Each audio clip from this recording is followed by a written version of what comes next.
recording now, the Ford Focus. Is it pouring in? Not yet. Just showing the water. You can see the water in the corner there. That's it coming in there. That's the problem there, so we're going to have to fix something. They're known to have several water leaks at any one time. This one, in this instance, is leaking in the back here. There's water all here. Doesn't really show well on the video. There's no way any water's going to get past that. Here's where the seal is, that around the bottom there. And you can see that there's mud the other side of the seal, and obviously there's water inside as well. So there's the new plastic vents on both sides. It's all nice and clean, so just got to put the last bits back So superb, just recording to show another leak that we found.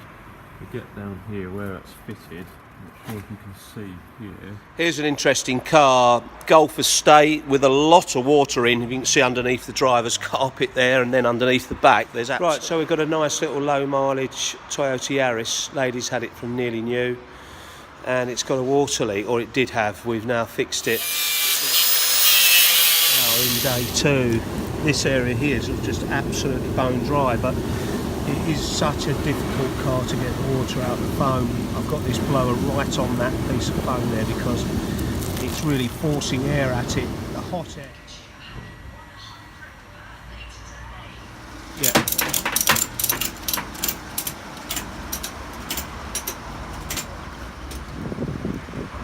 I showed you a Golf with a wet footwell. We've dried it now. It had about 5 gallons of water, including the boot and the spare wheel compartment.